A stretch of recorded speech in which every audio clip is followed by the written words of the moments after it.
They climbed a mountain in the dead of night, unsure of what they'd find. But they weren't expecting this. Thai policemen were on patrol when they found 300 people sitting on the mountaintop. And nobody said a word. Who were they? The police weren't sure. But they were in a terrible state.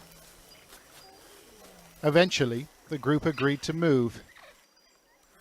They were hungry, thirsty, and utterly exhausted.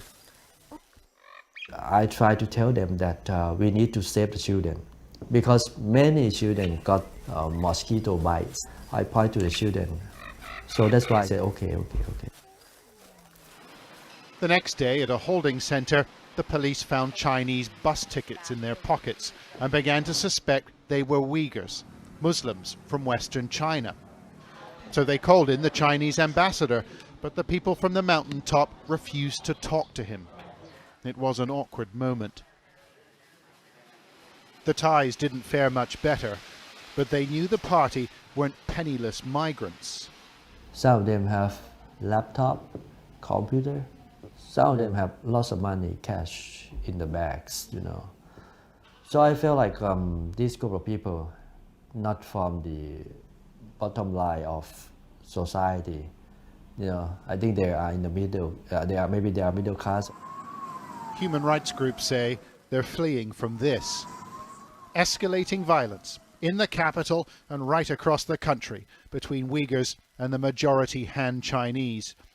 Knife attacks, shootings, suicide bombings, all blamed on Uyghur extremists, and it's prompted a massive government response. This is the province of Xinjiang in China's far west, and it's home to the Uyghur minority.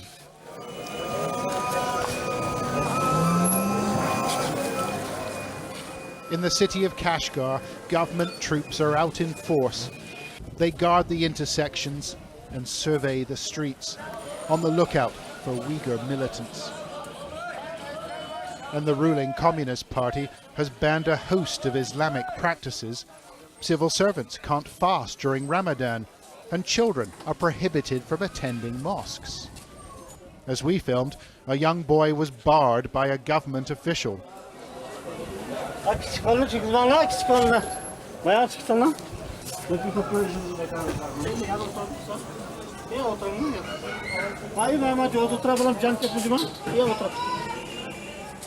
The boy's father prayed without him.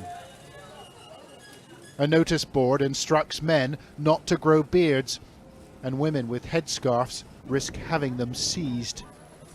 Critics say these government restrictions have provoked the violence, and one Uyghur told Channel 4 News they're also fueling a mass exodus.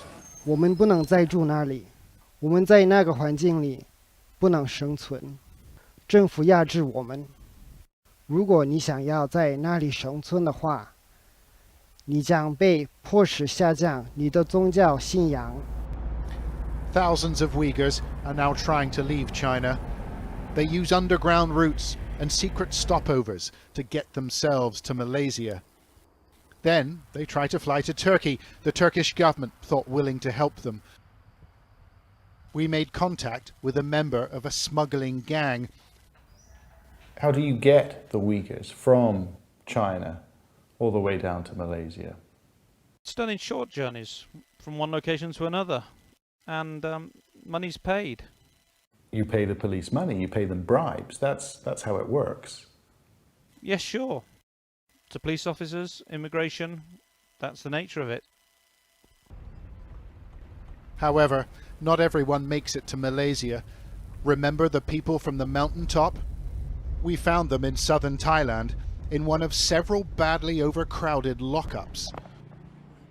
Well, there's an immigration truck parked outside this detention center. Certainly people that we believe to be Uyghurs are getting out of this truck. They've just been to see their wives and children in a nearby shelter, and they're going back into the center. They're kept in a cell designed to hold a dozen men, and they've been in there since March. Well, I can tell you it seems very crowded up there, and there is an extremely strong smell wafting down here. It doesn't look like a very pleasant place to be. Salam alaikum. We went around the side and found another cell, the men peering through the bars. We're from Turkish. You're Turkish. Yes. I see. You've come. Okay, you've got a Turkish flag. Okay. I see. And you want to go to Turkey. You want to go to Turkey. I see. Why did you decide to leave your home? Okay. They consulted carefully before answering. Psikolog lazım. Psikolog şey yaparımız bizim tukkallarımız var ya da. Türkiye'de tukkallarımız var, şehirde yaşayımız biz. Şöyle düşünde değiş gerek bana sana. صديقنا وإخوتنا في تركيا موجود. نحن نريد أن نلحقهم. خذي. Hey. Okay, this note says we ask for human rights and equality and freedom. Okay, can you tell me what conditions are like inside this building? Orada çocuklarımız var. Bak. Bak. Çocuklarımız var orada. Çocuklarımız var. Bunlar çok hasta burada. Çok hasta. For the time being, they're stuck in these crowded cages. The officer in charge told us the Chinese are currently assessing their nationality. China authority already got all information they need, I think, you know. Does that mean that it is possible or even probable that this group of people will be sent back to China, in your view? Well, I think that if they are Chinese, they have to be sent back to China. That's a worrying prospect. Human rights groups say Uyghurs face arrest, imprisonment, and severe persecution if forcibly returned.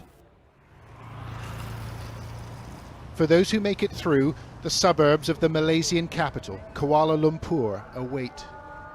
The majority want to fly to Turkey, and they'll hide in the shadows until their journey is arranged. It took days to fix a meeting, but eventually we met a group of Uyghurs as they sat for their evening meal. It's very quiet. 一旦没有必要的话嘛，不说，这个是起到比较重要的。 They've been living here for months, 3 families sharing the same room or waiting for their travel documents. But they won't go back to China. 警察到家里把人带走，他们没有证人，也没有证据，人就消失了。这可能发生在任何人的身上，所以大家想要逃跑。 Still, the Chinese government claims Uyghurs who flee are drawn to extremist organizations like Al-Qaeda. So I asked our interviewee whether he was prepared to fight. In your mind, is the use of force, is violence justified against the Chinese authorities? No answer. Okay. The final step may be the most hazardous. During our visit, 58 Uyghurs were stopped at the airport after questions were raised about their papers. They're now kept at a holding center near the airport, their lives on hold a few hundred meters from the main runway. But many more members of this little-known group will risk it all to get away. John Sparks, Channel 4 News, Kuala Lumpur.